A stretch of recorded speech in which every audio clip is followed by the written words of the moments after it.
Guys and girls, we get asked often by buyers, sellers, people in our community about fire risks, being close to the bush, flood risks, getting flooded in a 1 in 300, 1 in 25. We're going to cover these topics tonight and let you know how these things affect your property value when selling or when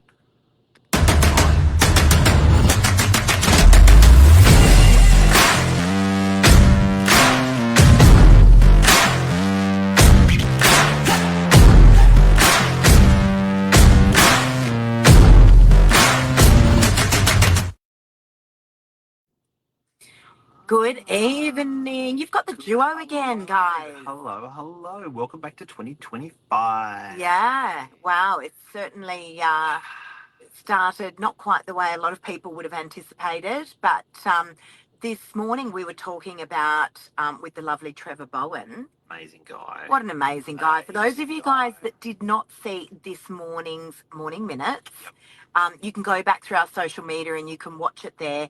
Trevor is a full-time firefighter down in Victoria, and the guy is also a full-time real estate agent. He's a gun in his area as well. A lot of work. Yeah. I don't know.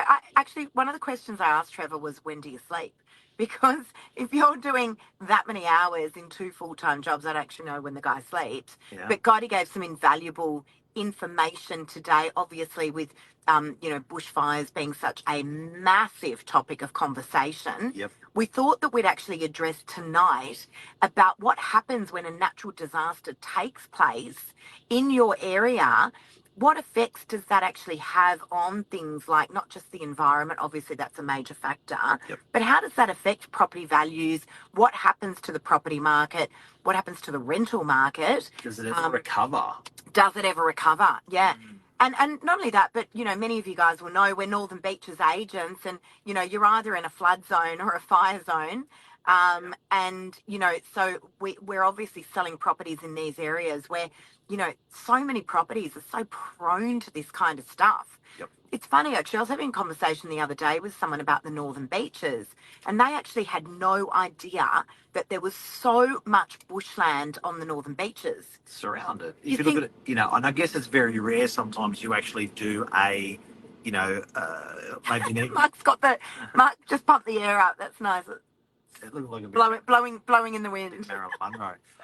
But I think it's a lot of people just don't even know. So you drive through suburbs, you'd never think it's surrounded by bushlands. You drive through suburbs, you never know they flood. Yeah. Handy fact for us, and whenever I talk to people about flooding, I discuss our office.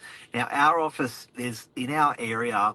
There's a 16-story, 17-story building. There's 2 of them, the Meriton building. When you drive through DY, there is no way that you would think it gets affected by natural disasters. Now, some, and there's a thing called immunity. So when often you have to build, you have to have an immunity to fire or immunity to flood. So they actually make you build differently. Before, in the olden days, they sort of tolerated it, build it where you want, bad luck if it floods. Now, there's a lot of metrics and measures that are in place when you're getting a DA, a development application on a property that the council makes you do. For instance, our office is built 1.5 meters above ground level. Now, when you're a shop, that sucks, because if you have one step when you're a retailer from the ground level, that's bad news. We've actually got 6 or 7 steps. Why? It's about the immunity. If it's a 1 in 25 or a 1 in 100 year floods, the council make us build higher. So there's a lot of little things out there that you may not know. And it's funny, you look at an area like DY, and for any of you guys that are watching that don't know DY, it is a bustling suburb. It's full of shops. It's got high rises.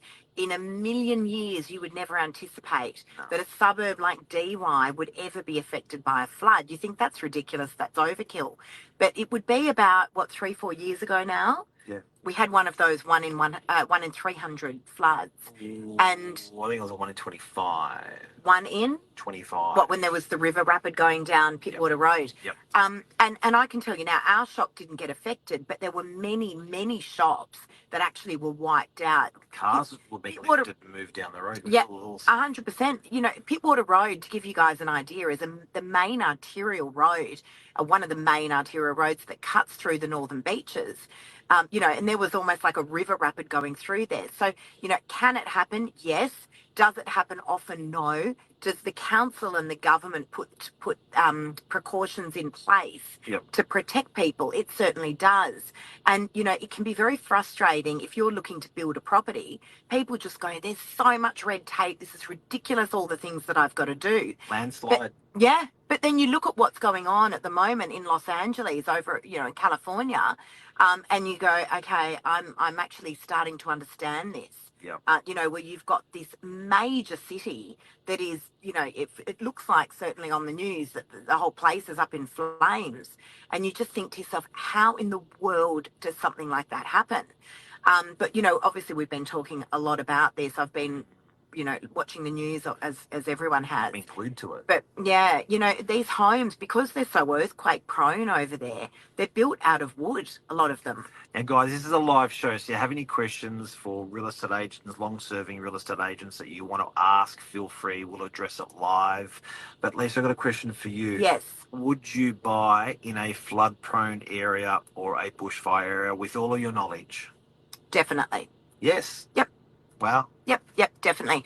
So look, and I've sold many a property in those areas. As I said, the Northern Beaches is rife with flood-prone properties and bushfire properties. And you see the things that people have put into place. I mean, I'm selling a property at the moment. It's sitting on 22 acres. Yep. It's up in Terry Hills. It is surrounded by bush. Yep. The owners built the property 20 years ago. It is double brick. And it's got the most incredible sprinkler and shutter system around the property. Yep. So, people do things and they put precautions in place when they're living in these areas. These days. These days they do. But there's so much more, Mark. I actually put into, I'm not going to lie, I've been going to be totally transparent. I put into ChatGPT about what happens to areas and communities when they're affected by natural disasters. And there's so many things. I mean, the natural things that you think of are, it's going to affect, the property market. It's going to affect the rental market. I want to talk about that in a sec. But there are actually insurances is the other thing that comes to mind. Yeah. But you look at flooding, for instance, and, this is something that I didn't even think about, but not only can it cause foundation erosion, but you've got to worry about mold. And the big thing is electrical. I know we had a flood, Mark, many, many years ago. And I must say... It cooks a lot of things. We had a huge flood at our place. This is going back years and years ago.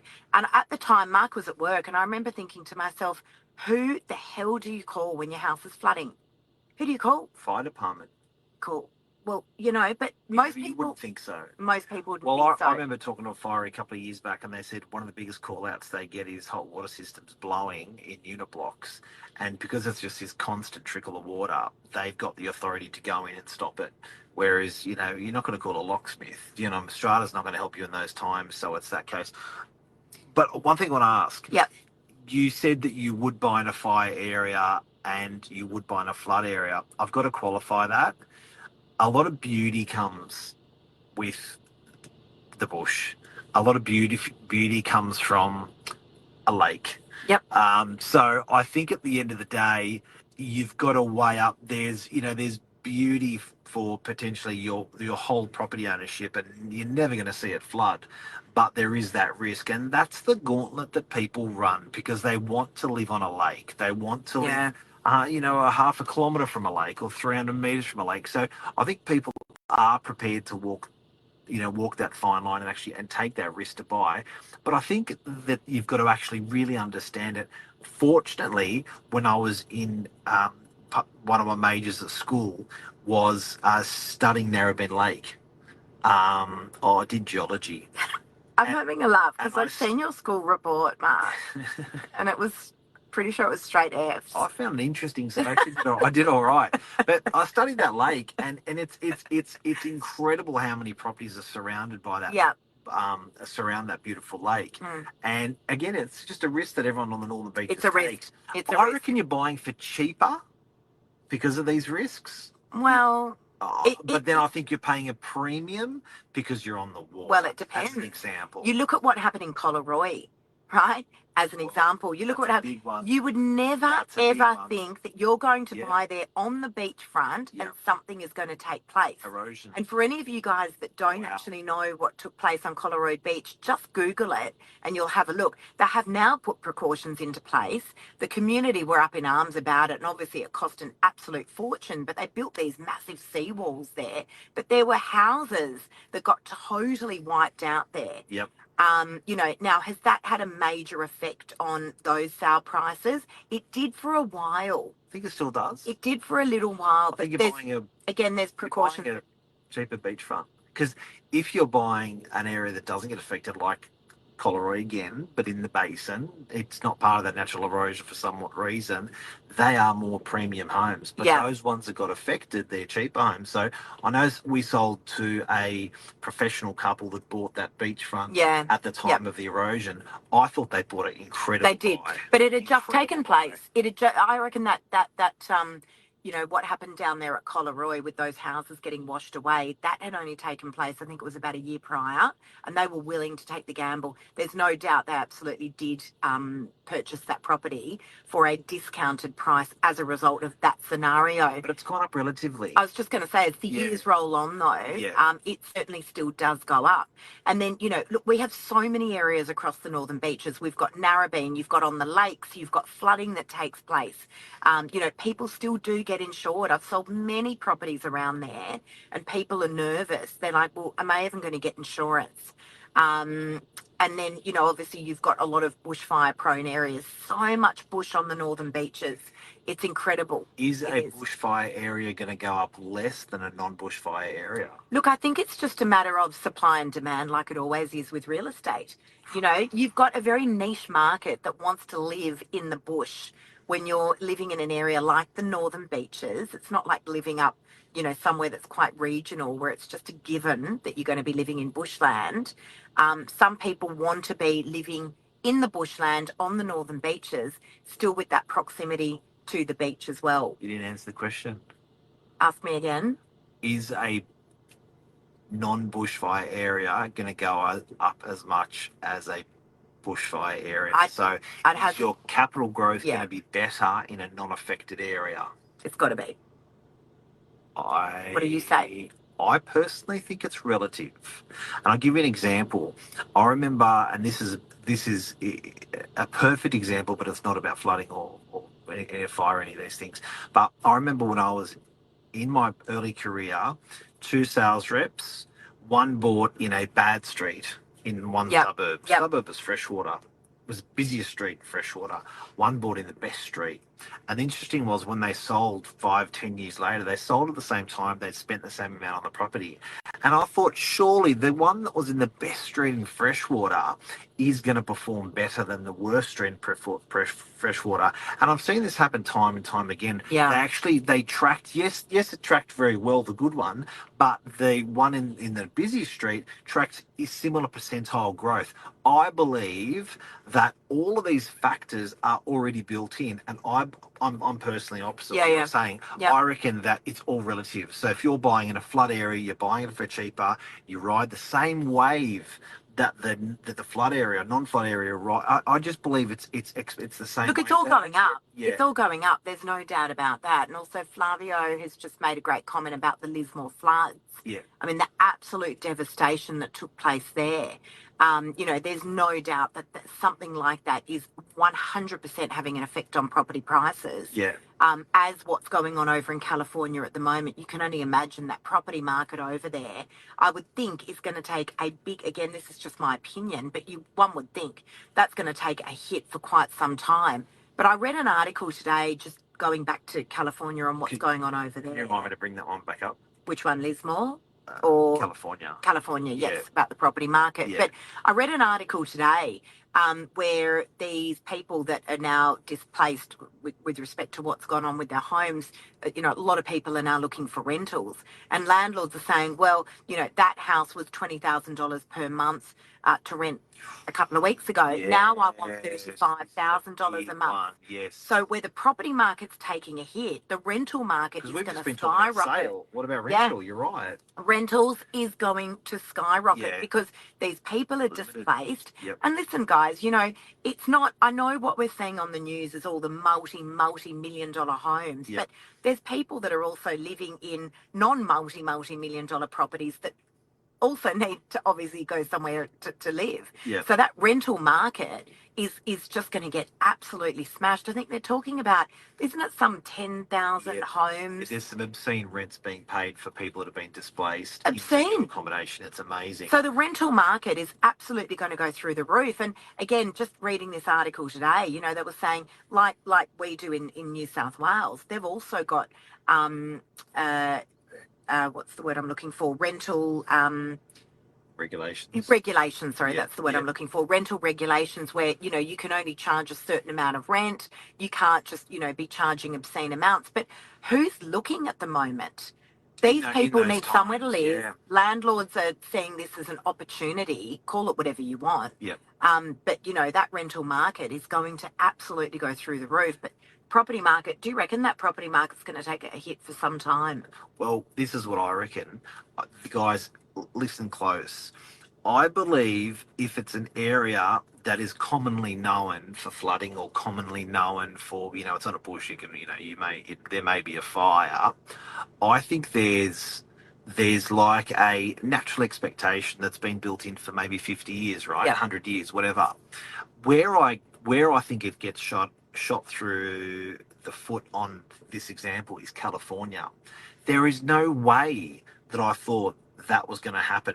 I think that's the dangerous part for me when investing in property, because sure, I know that this is a flood area, I know this is a fire risk area, but I think parts of America that have actually that it happened to, there's no way I would have ever fathomed. So bringing that back to Sydney, New South Wales, northern beaches, I think if it's an event that's just completely, COVID was one of those things, which was probably ended up being more temporary than permanent. But I think it's interesting with these disasters, guys.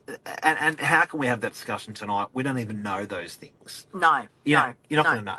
But I agree with you, Mark. I think the biggest thing there is that people were totally blindsided. Again, if we draw back to our market, Northern Beaches and Sydney, people are going, okay, Narrabeen, we know there's certain areas there are at floods near the lake. We know that there's certain risk involved if you're going to be buying on Collaroy Beach. It's been so well publicised and documented what happened many years ago there and the destruction there.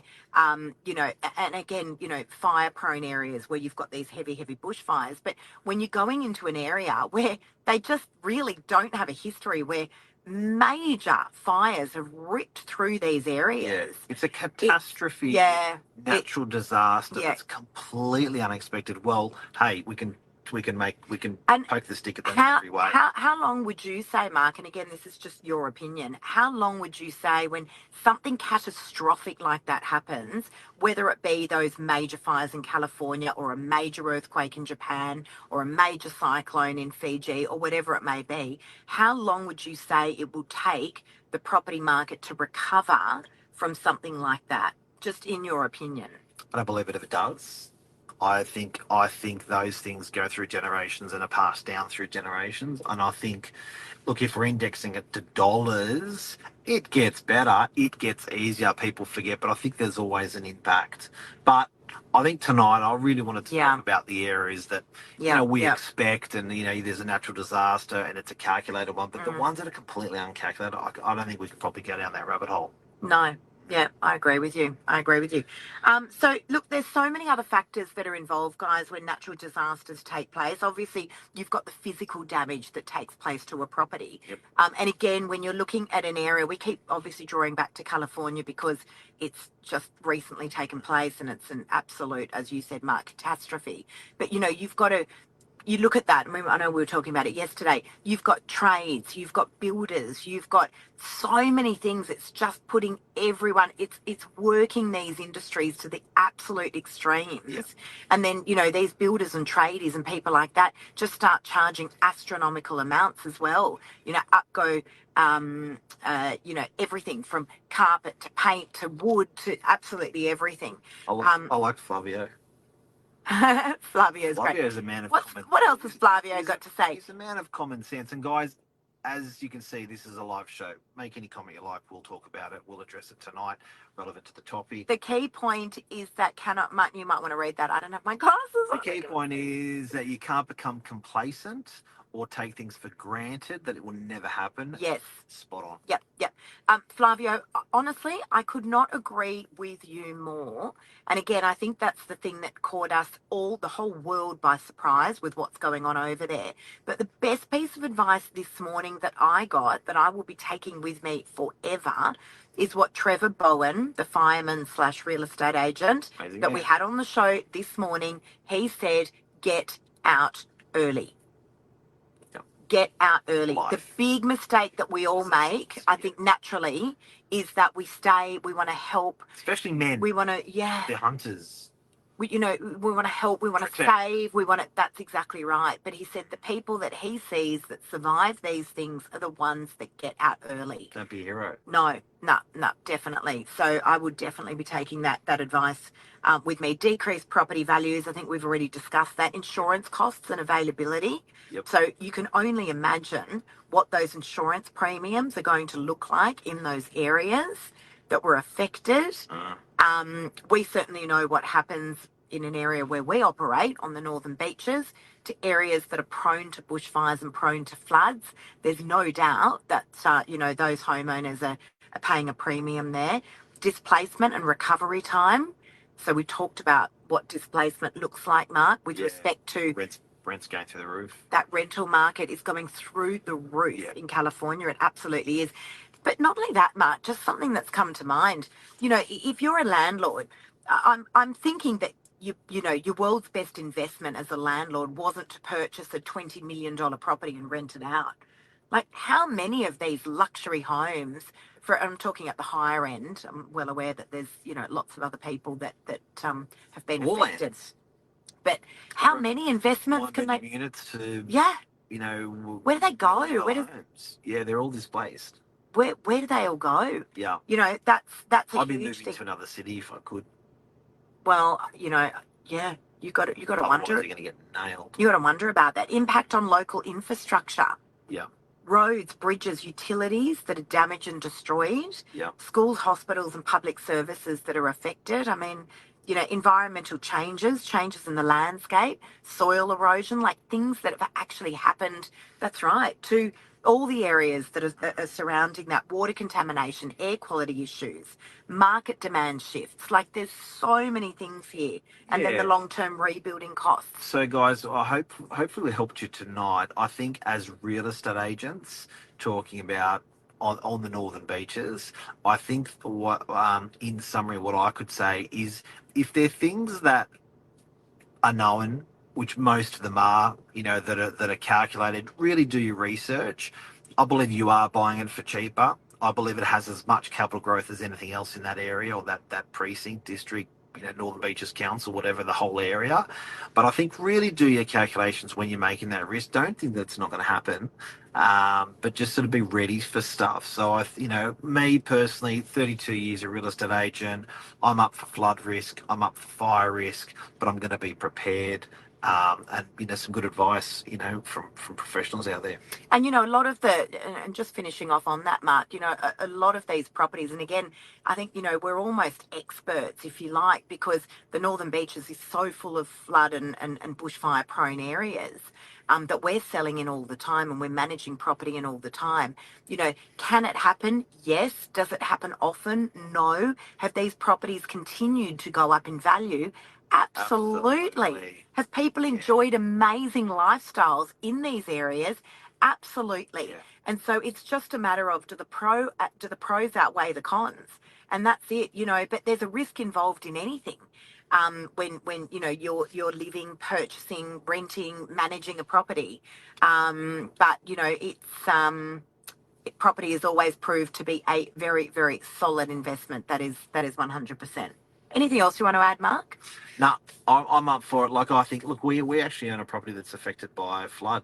And bushfires. And bushfires. And, we sort of, I guess, we went into it knowing, and we think it's going to be a wonderful capital growth property. It has been wonderful capital growth property, but you just got to be careful. And I feel sad for when people walk away from a deal because of these risks. Because the whole reason they were enticed or introduced in that property is because it was a beachfront or because it was close to the lake or because it had a beautiful bushland view and they walk on that reason. It's like, yeah, you're buying it relatively. It's always the weekend conversation. I often say that everyone becomes a real estate, property, and financial expert, particularly on a weekend at a dinner party. Yeah. People go, "You're going to buy there?